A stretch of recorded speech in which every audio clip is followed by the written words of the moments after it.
പാഠം 996. ഒരു ഭയങ്കര മോഷണത്തിന്റെ കഥ.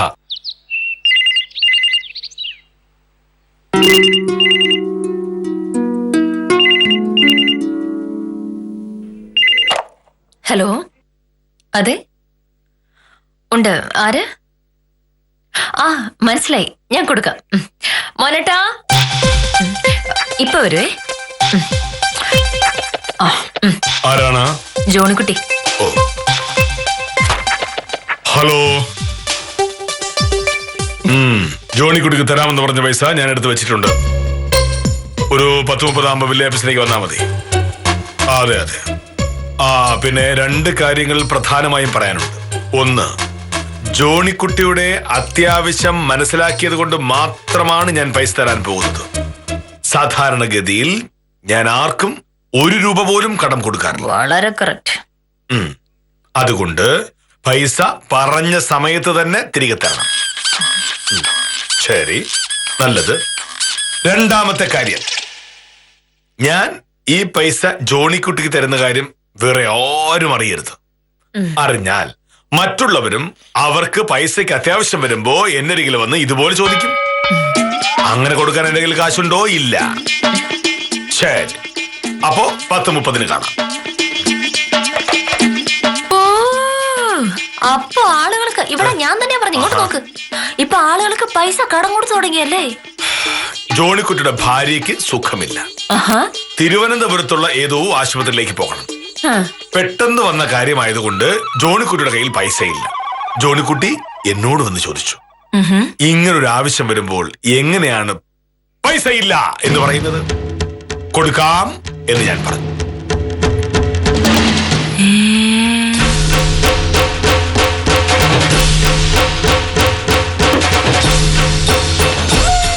ചുരുക്കി പറഞ്ഞ മോഹനേട്ടന് ഇഷ്ടമുള്ള ആളുകൾക്കൊക്കെ പൈസ കടം കൊടുക്കാം. ഞാനാണ് ഇങ്ങനൊരു ആവശ്യം പറയുന്നെങ്കിലോ 10 പൈസ കൊടുക്കാൻ പാടില്ല എന്ന് പറയും. നിന്നോട് കടം ചോദിക്കാറുള്ളത് സത്യപാലനും വിദ്യാലക്ഷ്മിയൊക്കെ അല്ലേ? അതുകൊണ്ട് അവർക്ക് നീ കടം കൊടുക്കേണ്ട ഒരു കാര്യവും ഇല്ല.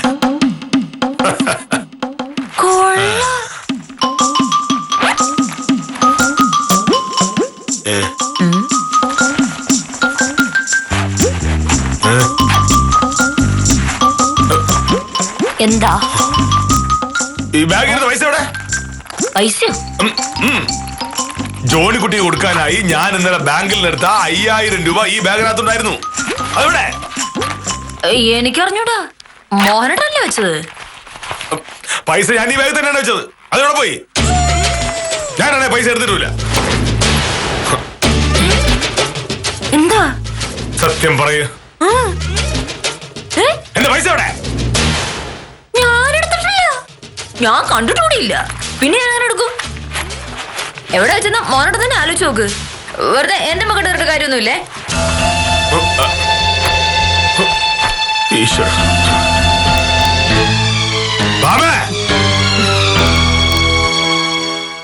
ഇത് കുട്ടിക്കളിയല്ല. എന്റെ പൈസ നീ എടുത്തു എന്നുള്ളത് എനിക്ക് ഉറപ്പായി. എടുക്ക, എന്റെ പൈസ എടുക്ക. ഞാൻ എടുത്തിട്ടില്ലെന്ന് പറഞ്ഞില്ലേ? ഇന്നലെ ഉച്ചയ്ക്ക് ഊണ് കഴിഞ്ഞ് ഞാൻ ബാങ്കിൽ പോയി. പൈസ എടുത്ത് കൃത്യം 1:45 വില്ലേജ് ഓഫീസിലേക്ക് തിരിച്ചു വന്നു. അത് കഴിഞ്ഞ് വൈകിട്ട് 5 മണിക്ക് ഓഫീസിൽ നിന്ന് ഇറങ്ങുന്നത് വരെ ഞാൻ എന്റെ മുറിയിൽ തന്നെ ഉണ്ടായിരുന്നു. ബാഗ് എന്റെ തൊട്ടരികിൽ തന്നെ. അപ്പോ ഓഫീസിൽ വെച്ച് പൈസ പോകില്ല എന്ന് ഉറപ്പ്. അതുകൊണ്ട് ഞാൻ ഓഫീസിൽ ഇറങ്ങി നേരെ ഇങ്ങോട്ട് നടന്നു. കൃഷ്ണൻകുട്ടിയുടെ ചായക്കടയുടെ മുന്നിൽ വെച്ച് വേലായുധനെ കണ്ടു. ഞാനും വേലായുധനും കൂടി സംസാരിച്ചുകൊണ്ടിരുന്നപ്പോൾ കൃഷ്ണൻകുട്ടി വിളിച്ച്, ഒരു ചായ കുടിച്ചിട്ട് പോവാ എന്ന് പറഞ്ഞു. എന്നിട്ടോ? കൃഷ്ണൻകുട്ടി വിളിച്ചതാണല്ലോ എന്ന് കരുതി ഞാൻ അവിടെ കയറി ഒരു ചായ കുടിച്ചു. അപ്പൊ ബാഗ് എവിടെയായിരുന്നു? എന്റെ തൊട്ടരികിൽ ബെഞ്ചിൽ തന്നെ ഉണ്ടായിരുന്നു. ഒരു 15 മിനിറ്റ് ഞാൻ അവിടെ ഇരുന്നിട്ടുണ്ടാവും.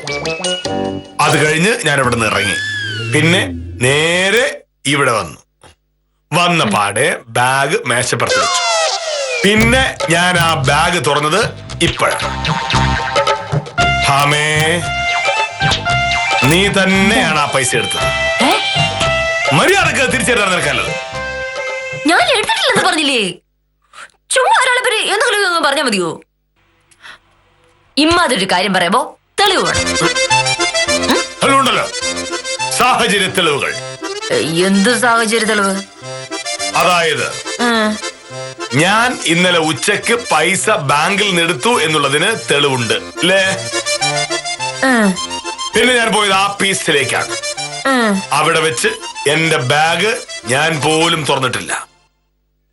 കൃഷ്ണക്കുരുടെ ചായക്കടയിൽ വെച്ച് ബാഗ് എന്റെ തൊട്ടരികിൽ തന്നെ ഉണ്ടായിരുന്നു. ബാഗ് എന്റെ കയ്യിൽ ഇല്ലാതെ വന്നത് ഇവിടെ വന്നതിന് ശേഷം മാത്രമാണ്.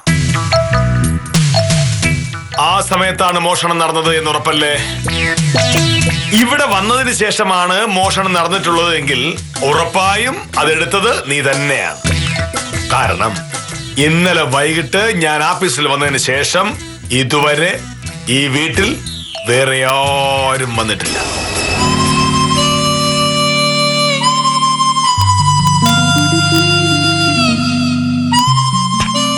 എല്ലാ തെളിവുകളും നിനക്കെതിരാണ്. മര്യാദക്ക് പൈസ എടുക്ക. ഒരു ക്രിമിനൽ കേസിൽ കുറ്റം തെളിയിക്കുന്നത് സാഹചര്യ തെളിവുകൾ മാത്രം നോക്കിയല്ല, ആ കുറ്റകൃത്യം എന്തിന് ചെയ്തു എന്നും കൂടി തെളിയിക്കണം. പുറത്തുനിന്ന് ഒരാളായിരുന്നെങ്കിൽ പൈസ കട്ടെടുത്തു എന്ന് നമുക്ക് പറയാം. പക്ഷേ എന്റെ കാര്യം അങ്ങനെയല്ല. ഞാൻ എന്തിന് മോഹനേട്ടന്റെ ബാഗിന്ന് പൈസ കട്ടെടുക്കണം? മോഹനേട്ടൻ അത് പറ. അല്ലാതെ ചുമ്മാ ഞാൻ പൈസ എടുത്തു എന്ന് പറഞ്ഞ് എന്റെ പിന്നാലെ ഇങ്ങനെ നടന്നിട്ട് യാതൊരു കാര്യം ഉണ്ടാവില്ല. മനസ്സിലായല്ലോ?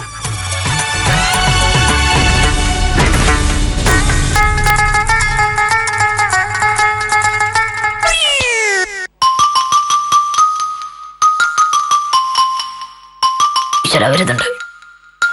നീ എന്താ പറഞ്ഞിട്ട് പോകുന്നത്? മോഷണം നടത്തിയത് നീയാണ് എന്ന് തെളിയണമെങ്കിൽ ഉദ്ദേശ്യം എന്താണ് എന്ന് പറയണം എന്ന്.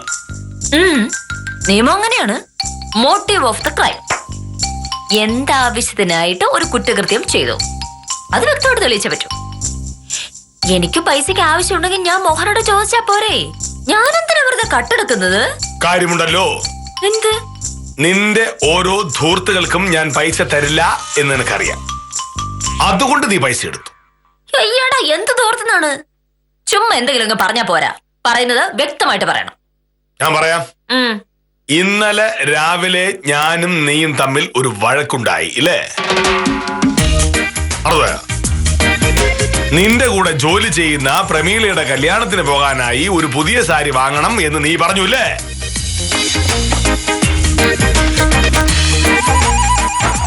അതെ, പഴയ സാരി എടുത്തോണ്ട് പോയി എന്നെ കൊണ്ട് വയ്യ. എനിക്ക് എന്തായാലും ഒരു പുതിയ സാരി വാങ്ങി തരണം മോനട്ടാ. 2500 രൂപ മോനോട് തരണം. കൊള്ളാം. എന്ത്? നിന്റെ വക്കീൽ ഓഫീസിലുള്ള ഓരോരുത്തരായി കല്യാണം കഴിക്കും. അപ്പോഴൊക്കെ 2500 രൂപയുടെ സാരി വാങ്ങിയാണെങ്കിൽ ഞാൻ പിച്ചപാത്രം എടുക്കേണ്ടി വരും. നിന്റെ കല്യാണത്തിന് സാരി വാങ്ങാൻ ഞാൻ പൈസ തരാം. എന്റെ കല്യാണത്തിനോ? ഇങ്ങനെ ഓരോ കാര്യങ്ങൾ പറഞ്ഞ് നീ സ്ഥിരമായി വഴക്കുണ്ടാക്കാൻ വരുമ്പോ നിന്നെ ഞാൻ ഉപേക്ഷിക്കുമല്ലോ. അപ്പൊ നിനക്ക് വേറെ കല്യാണം വരും. ആ കല്യാണത്തിന് 2500 രൂപയുടെ അല്ല 5000 രൂപയുടെ സാരി ഞാൻ വാങ്ങിത്തരും.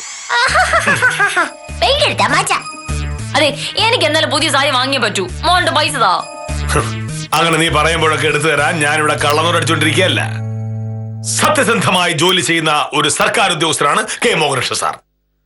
ധൂർത്തടിക്കാനുള്ള കാശ് എന്റെ കയ്യിലില്ല. ഉറപ്പാണോ? ഉറപ്പ്.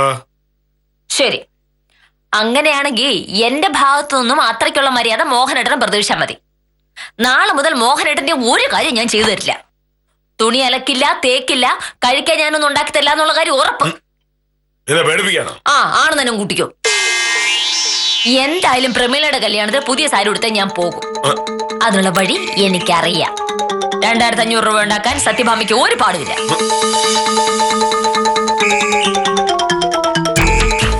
അവസാനം നീ പറഞ്ഞ വാചകം എനിക്ക് ശരിക്കും ഓർമ്മയുണ്ട്. എങ്ങനെയെങ്കിലും നീ സാരി വാങ്ങിക്കാനുള്ള പൈസ സംഘടിപ്പിക്കും എന്ന്. ഇപ്പോഴല്ലേ മനസ്സിലായത് നിന്റെ മനസ്സിലിരിപ്പ് എന്തായിരുന്നു എന്ന്. എന്റെ കയ്യിലുള്ള പൈസ അടിച്ചു മാറ്റി സാരി വാങ്ങാനായിരുന്നു നിന്റെ പരിപാടി. മര്യാദക്ക് എന്റെ കാശ് തിരികെ തരുന്നതാണ് നിനക്ക് നല്ലത്. ജോണിക്കുട്ടി 10:30 ആവുമ്പോ വില്ലേജ് ഓഫീസിലെത്തും. അപ്പോ പൈസ എനിക്ക് കൊടുത്തേ പറ്റൂ. ഞാനൊരു വാക്ക് പറഞ്ഞാൽ വാക്കാണ്. അയ്യോ, ഞാൻ മോഹനോട് ചോദിച്ചു എത്ര രൂപയാണ്?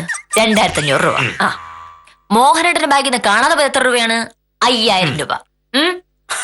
അല്ലേ? ആനായി നീ പറയണ്ട. കള്ളന്മാർ എപ്പോഴും അങ്ങനെയാണ്. ഒരു വീട്ടിൽ മോഷ്ടിക്കാൻ കയറിയാൽ അവിടെ നിന്ന് കിട്ടുന്നത് മുഴുവൻ എടുത്തുകൊണ്ട് പോകും. അല്ലാതെ അവർക്ക് ആവശ്യമുള്ളത് മാത്രം എടുത്തുകൊണ്ട് പോകുന്ന ഏതെങ്കിലും കള്ളനെ നീ കണ്ടിട്ടുണ്ടോ? നീ എന്റെ ബാഗ് ഓർന്ന് നോക്കിയപ്പോ 5000 രൂപ ഇരിക്കുന്നു. 2500 മാത്രം എടുത്താൽ ഞാൻ നിന്നെ സംശയിച്ചാലോ എന്നുള്ളത് കൊണ്ട് നീ 5000 എടുത്തു. ഭാമേ, എന്താ? എന്റെ പൈസ തരുന്നതാണ് നിനക്ക് നല്ലത്. ഞാൻ എടുത്തിട്ടില്ലെന്ന് പറഞ്ഞില്ലേ? എനിക്കൊന്നും അറിയാം. വിളിക്കണ്ട്. മര്യാദക്ക് എന്റെ പൈസ തന്നില്ല എങ്കിൽ നീ കാശ് മോഷ്ടിച്ച കാര്യം ഞാൻ ഉത്തമനോടും പറയും. ആരോടും പോയി പറ, എനിക്കൊരു കുഴപ്പമില്ല. നമസ്കാരം വക്കീലെ. പിന്നെ പുത്തമ്പരക്കല് സ്വാമിക്കുട്ടിക്ക് കോടതിയിൽ നിന്ന് സമൻസ് വന്നു. സമൻസ് വരുമ്പോ ഇവിടെ നിന്ന് പറയാനാണല്ലോ വക്കീല് നേരത്തെ പറഞ്ഞിരുന്നേ. എന്താ കേസ്? അല്ല, അത് ഒരു തമ്മിത്തല്ല് കേസ് സാറേ. മോഷണ കേസല്ലോ? അല്ല. മോഷണ കേസാണെങ്കിൽ ഈ വക്കീൽ നല്ലതാ. ഒരു തെളിവ് പോലും ഉണ്ടാക്കാതെ മോഷ്ടിക്കാൻ അറിയാവുന്ന ഈ വക്കീലിന് മോഷണ കേസ് വാദിച്ച് ജയിക്കാനാണോ പാട്? ആവശ്യമില്ലാത്ത കാര്യം പറയരുത്. മോഹനേട്ടന്റെ പൈസ സൂക്ഷിക്കാൻ മോഹനേട്ടൻ അറിയാത്ത എന്താണോ? ഞാൻ പൈസ സൂക്ഷിച്ചു തന്നെയാണ് വെച്ചിരുന്നത്. പക്ഷേ സ്വന്തം ഭാര്യ പൈസ അടിച്ചു മാറ്റുന്നത് ഞാൻ കരുതുക ഉത്തമ. അയ്യോ, എന്താ സാറേ സംഭവം? ഉത്തമ, നമ്മുടെ ജോണിക്കുട്ടി എന്നോട് ഒരു 5000 രൂപ കടം ചോദിച്ചു. മറ്റേ ജോണിക്കുട്ടി? അയാളുടെ ഭാര്യ ആശുപത്രി കൊണ്ടുപോകാനായിട്ട്. ഒഴിവാക്കാൻ പറ്റാത്ത കാര്യമായതുകൊണ്ട് ഞാൻ ഇന്നലെ ബാങ്കിൽ പോയി പൈസ എടുത്തോണ്ട് വന്ന് ഇവിടെ വെച്ചുപോയി. ഇന്ന് രാവിലെ ആഫീസിൽ വരാൻ ഞാൻ ജോണിക്കുട്ടിയോട് പറഞ്ഞും പോയി. പക്ഷേ ഇപ്പൊ ബാഗിനകത്ത് നോക്കുമ്പോ പൈസ ഇല്ല. ഈ വീട്ടിലകത്തിരിക്കുന്ന ബാഗിനകത്ത് നിന്ന് 5000 രൂപ കാണാതാകണമെങ്കിൽ അത് ഈ നിൽക്കുന്ന ആളുടെ അറിവോട് കൂടിയാണെന്നുള്ള ഉറപ്പല്ലേ? എന്റെ പൈസ മോഷ്ടിച്ചു. എന്നിട്ട് ഞാൻ ചോദിച്ചപ്പോ ഇവള് പറയുകയാണ് ഉത്തമ, ഞാൻ ആ പൈസ കണ്ടിട്ടില്ല എന്ന് പല പ്രാവശ്യം ഞാൻ പറഞ്ഞു. മോഹനേട്ടൻ വെച്ചിട്ട് പോയി നോക്ക്. ഉത്തമ സാറേ, ഇന്നലെ ഇവളുടെ കൂട്ടുകാരുടെ കല്യാണത്തിന് പോകാൻ 2500 2500 രൂപ വിലയുള്ള സാരി വാങ്ങണമെന്ന് എന്നോട് പറഞ്ഞു. അപ്പൊ ഇവള് പറയാ പൈസ എങ്ങനെ ഒപ്പിക്കണമെന്ന് എനിക്കറിയാം എന്ന്. ഇവളുടെ മനസ്സിൽ എന്തായിരുന്നു എന്ന് എന്റെ ദൈവമേ, എനിക്ക് നല്ല മനസ്സിലായത്. 5000 രൂപ പോയ കാര്യം പറഞ്ഞിട്ട് ഇവൾക്ക് എന്തെങ്കിലും ഒരു കൂസലുണ്ടോ എന്ന് നോക്ക്. ഭർത്താവിന്റെ 5000 രൂപ പോയി എന്നറിഞ്ഞാൽ ഏത് ഭാര്യയും നെഞ്ചത്തടത്തിൽ വിളിക്കും. ഇവർക്ക് ഒരു കൂസലുമില്ല. പൈസ ഇവളാണ് എടുത്തത് എന്നുള്ളതിന് ഇതിൽ പെടുത്തത് വേണോ? ഞാൻ എടുത്തിട്ടില്ല. ഒരു കാര്യം ചെയ്യും മോനെ, 2500 രൂപ സാരി വാങ്ങാൻ തരണമെന്ന് ഞാൻ പറഞ്ഞിരുന്നുവല്ലോ. അതെനിക്ക് വേണ്ട. 2500 രൂപ ലാഭിച്ചല്ലോ ഇല്ലേ? എനിക്ക് എന്തായാലും സാരി വാങ്ങി തരേണ്ടി വരുമായിരുന്നല്ലോ. അതിനെന്തായാലും 2500 രൂപ വേണം. മോഹനേട്ടന്റെ പൈസ പോയത് കൊണ്ട് ഞാൻ സാരി വേണ്ടാന്ന് വെച്ചു. അപ്പൊ പ്രശ്നം തീർന്നില്ലേ? വേണ്ടാന്ന് വെച്ചു.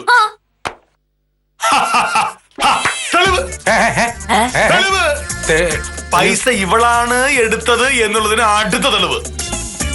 ഇവൾക്ക് സാരി വാങ്ങാൻ പൈസ വേണ്ടാത്രേ. എന്താ വേണ്ടാത്തത്? എന്താ വേണ്ടാത്ത? എന്റെ ബാഗിൽ നിന്ന് എടുത്ത 5000 രൂപ ഇവളുടെ കയ്യിലുണ്ടല്ലോ. പിന്നെന്തിനാണ് വേറെ പൈസ? ഞാൻ വെച്ചിട്ടുണ്ട്. എന്റെ 5000 രൂപ പോയേ. അയ്യോ, എന്റെ 5000 രൂപ പോയേ. സത്യത്തിൽ വക്കീലാണോ പൈസ എടുത്തത്? ഞാൻ അത്രയ്ക്ക് മോശപ്പെട്ടൊരു വക്കീലല്ല എന്ന് ഉത്തമൻ അറിഞ്ഞൂടെ? വില്ലേജ് ഓഫീസറെ വഴിക്ക് കൊണ്ടുവരാൻ ഞാൻ മതി. എന്നോടാണ് സാറിന്റെ കളി. അത് ശരി, അപ്പൊ പൈസ എടുത്തത് വക്കീലാണല്ലേ? അതുപോട്ടെ, സോമുകുട്ടിയുടെ സമൻസ് എവിടെ? അയ്യേ അത് ആ വീട്ടിലാണ് ഇരിക്കുന്നത്. എന്റെ അടുത്ത കാര്യം ഫോൺ ചെയ്താണ് പറഞ്ഞത്. ശരി, അപ്പൊ സമൻസുമായിട്ട് ഉച്ചയാകുമ്പോഴേക്കും വക്കീൽ ഓഫീസിലേക്ക് സോമുകുട്ടിയോട് വരാൻ പറഞ്ഞാൽ മതി. ബാക്കി നമുക്ക് അപ്പൊ തീരുമാനിക്കാം. ശരി ശരി, 5000 രൂപ എന്നാലും എന്നാ പിന്നെ ഞാൻ പോട്ടെ.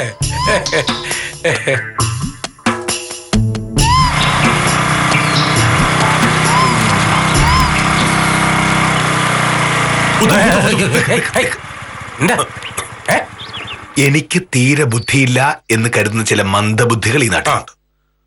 അതിലൊരാളാണ് എന്റെ ഭാര്യ സത്യഭാമ.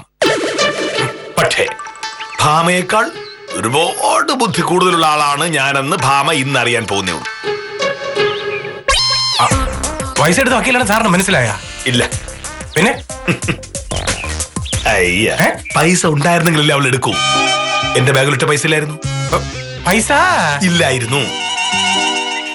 ഇന്നലെ എന്നെ ഭാമ ഭീഷണിപ്പെടുത്തി സാരി വാങ്ങാൻ ശ്രമിച്ചപ്പോഴേ ഞാൻ കണ്ടുപിടിച്ചൊരു ബുദ്ധിയാണ് ഉത്തമൻ ഈ കണ്ടുകൊണ്ടിരുന്നത് മുഴുവൻ. ഭാമയ്ക്ക് സാരി വേണ്ട എന്ന് പറഞ്ഞ ഉത്തമൻ കേട്ടല്ലോ? കേട്ടു. അതായിരുന്നു എന്റെ അടവ്. ഭാമ തന്നെ അവൾക്ക് സാരി വേണ്ട എന്ന് പറഞ്ഞ സ്ഥിതിക്ക് ഇനി സാരി വാങ്ങേണ്ട കാര്യമുണ്ടോ? ഉണ്ടോ? അതിനുവേണ്ടി ഞാൻ തയ്യാറാക്കിയ നാടകമാണ് ഉത്തമൻ അവിടെ ആക്കേണ്ടത്. സാറേ സാറേ ഒരു ഭയങ്കര തന്നെ. എന്റെ അമ്പോ, സാറിന് ഇത്രയും വളഞ്ഞ ബുദ്ധി ഉണ്ടെന്ന് ഞാൻ അറിഞ്ഞില്ല. ഇത്രയും ബുദ്ധിയില്ലാതെ ഭാമയുടെ കൂടെ ജീവിക്കാൻ പറ്റില്ലല്ലോ ഉത്തമ. ഇനി ഭാമ സാ എന്നൊരു വാക്കുപോലും പറയില്ല. പക്ഷെ എന്തായാലും സാറേ ഇതേ കുറച്ചങ്ങ് കളിച്ചുപോയി. അല്ല, കൂട്ടുകാരിയുടെ കല്യാണത്തിനൊടുക്ക ഒരു സാരിയല്ലേ വക്കീല് ചോദിച്ചോ? അത് വാങ്ങിച്ചു കൊടുക്കുന്നതായിരുന്നു നല്ലത്. സാരി വാങ്ങിക്കൊടുക്കാൻ എനിക്ക് മടിയുണ്ടായിട്ടല്ല ഉത്തമ. പിന്നെ ഇന്നലെ ഭാമ എന്നെ ഭീഷണിപ്പെടുത്തി എന്താണെന്നറിയാമോ? സാരി വാങ്ങിക്കൊടുത്തില്ലെങ്കിൽ ഇനി മുതൽ എന്റെ ഒരു കാര്യം ചെയ്തു തരില്ല എന്ന്. ഇപ്പോ ഞാൻ സാരി വാങ്ങിക്കൊടുത്താൽ അത് ഭാമയ്ക്ക് വളമാകും. ആ ഭീഷണിയിൽ ഞാൻ വീണു എന്നല്ലേ അവിടെ കരുതൂ. ഇനി ഓരോ ആവശ്യങ്ങൾ വരുമ്പോഴും ഭാമ ഭീഷണിപ്പെടുത്തിക്കൊണ്ടേയിരിക്കും. അതൊഴിവാക്കാനായിരുന്നു ഈ നാടകം. സാറേ സാറേ ഒരു സംഭവം തന്നെ കേട്ടോ.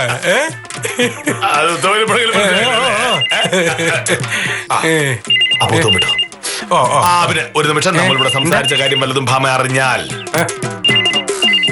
പൊടി പോലും കാണില്ല എന്റെ.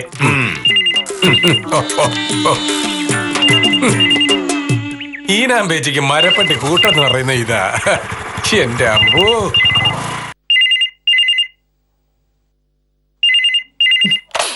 ഹലോ, അതെ സത്യഭാമയാണ്.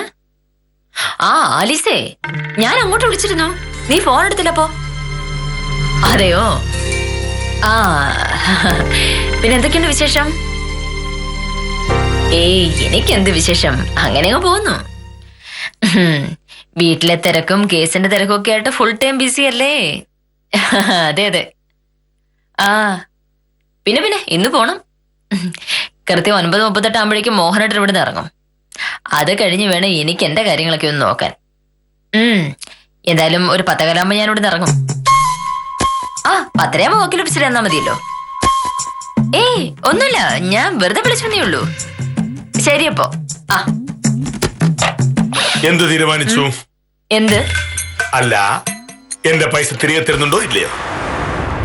ഞാൻ എടുക്കാത്ത പൈസ ഞാൻ എങ്ങനെ തിരിച്ചു തരും മോഹനേട്ടാ? ഭാമേ, എല്ലാ തെളിവുകളും നിനക്കെതിരാണ്. പൈസ എടുക്കേണ്ട ആവശ്യം നിനക്കുണ്ടായിരുന്നു. അതിനുള്ള സാഹചര്യവും ഒത്തുകിട്ടി. പോരാത്തതിന് പുതിയ സാരി വാങ്ങാൻ പൈസ വേണ്ട എന്ന് നീ പറയുകയും ചെയ്തു. ഇതെല്ലാം കൂടി കൂട്ടി വായിക്കുമ്പോ പണം കട്ടെടുത്തത് നീ തന്നെയാണെന്നുള്ളത് ഉറപ്പ്. അതവിടെ നിൽക്കട്ടെ. മോഹനേട്ടൻ ഇന്നലെ ഗംഗാധര സാറിനെ കാണാൻ പോയിരുന്നു. അതല്ലല്ലോ ഇവിടുത്തെ പ്രശ്നം. ഇതൊരു പ്രശ്നമാണല്ലോ മോഹനേട്ടാ. ഇന്നലെ ചെല്ലാന്ന് മോഹനേട്ടൻ ഗംഗാധര സാറിന്റെ അടുത്ത് വാക്ക് കൊടുത്തല്ലേ? എന്നിട്ട് പോകാതിരുന്ന മര്യാദകേടായി പോയിട്ടോ. കെ മോഹനകൃഷ്ണൻ സാർ ഒരു വാക്ക് പറഞ്ഞാൽ വാക്കാണ്. ഞാൻ ഇന്നലെ ഗംഗാധരൻ സാറിനെ കാണാൻ പോയിരുന്നു. എപ്പോ? ഉച്ചയ്ക്കെപ്പോ? ഉച്ചയ്ക്ക് 1 മണിക്ക് ഓഫീസിൽ ഇറങ്ങി.